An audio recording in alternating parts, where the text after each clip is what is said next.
David, bonjour. Nous parlons aujourd'hui d'OPCI, un concept, un produit que tout le monde ne connaît pas toujours bien. Vous pouvez le définir? Bien sûr, bonjour Jean-Pierre. Un OPCI, c'est un organisme de placement collectif en immobilier.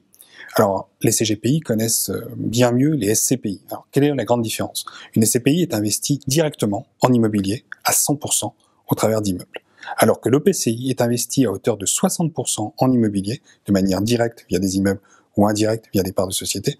Les 40% restants sont investis en obligations ou en actions. C'est ce qui apporte la liquidité à la solution d'investissement.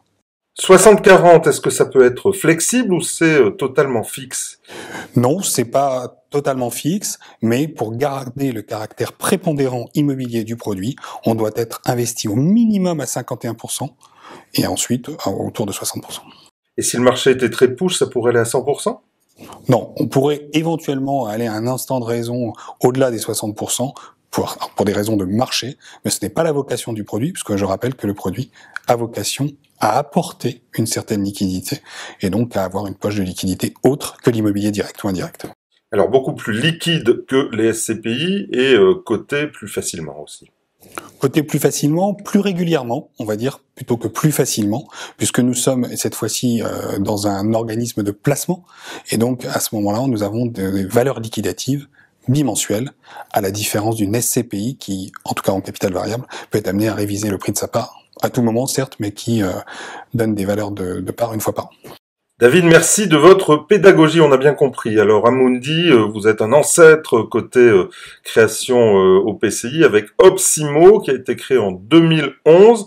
Alors on essaye de faire le point de ce qui s'est passé depuis 2011. Alors effectivement, chez Amundi, on a cru en cette solution puisqu'on a mis en avant cet OPCI de troisième génération qui est commercialisé principalement au travers des contrats d'assurance vie à hauteur de 95% de la commercialisation du produit.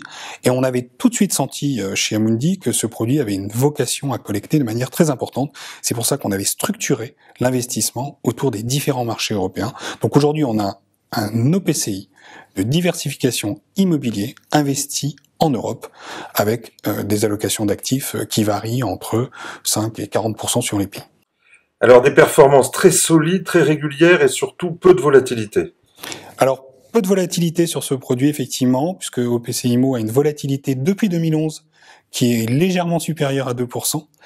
Sur 2015, 3%, mais bon, dans le marché qu'on a connu, c'est pas si mal. Et effectivement, une perf pour l'année 2015 qui s'est établie autour de 4,62%. Avec une vraie solidité sur la performance. Attention, je vous arrête parce que vous savez que les performances passées ne préjugent pas des performances futures. Et donc, effectivement, on a eu une bonne année, mais on continue de s'accrocher pour délivrer des performances comparables sur les années suivantes. Je parlais des performances passées, bien évidemment, il n'y avait aucune projection future sur le sujet. Alors on a parlé Europe, Opsimo c'est européen, mais on est sur quel pays exactement? Alors nous on raisonne chez Amundi Immobilier au travers d'un socle de 3 pays phares que sont l'Allemagne, la France et le Royaume-Uni. On a pour ambition de faire en sorte que ces 3 pays représentent au moins 75% de l'allocation géographique de l'OPCI. Aujourd'hui on est investi à 20% au Royaume-Uni, 35% en France, 40% en Allemagne. Et ça n'est pas fini, vous avez envie d'aller voir ailleurs pour continuer à diversifier? On n'a pas qu'envie, on continue, puisqu'effectivement en 2015 nous avons ouvert de nouveaux marchés, nous avons investi en Autriche et aux Pays-Bas, un petit peu de Finlande aussi, mais de manière très anecdotique, et on envisage, si les opportunités le permettent, d'investir en 2016 en Italie et en Espagne. Allez, j'avais envie de vous poser une question, je sais que vous allez m'envoyer bouler, mais bon, quelle est la place d'un OPCI dans une allocation d'actifs? Alors oui, je vais vous envoyer bouler Jean-Pierre, vous le savez, puisqu'effectivement je ne suis pas CGPI, je ne fais pas du conseil en allocation. Par contre, ce que je peux vous dire, c'est que de la même manière que les SCPI, les OPCI s'inscrivent dans une logique de diversification immobilière, et quand on dit immobilier, on dit forcément investissement long terme. Oui, immobilier, flexible et liquide.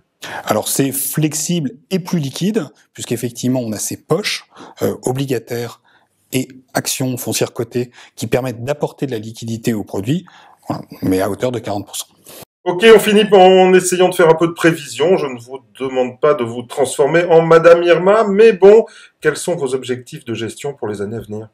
Bien, nos objectifs de gestion long terme, c'est d'arriver à délivrer une performance autour de 4% avec une volatilité maîtrisée.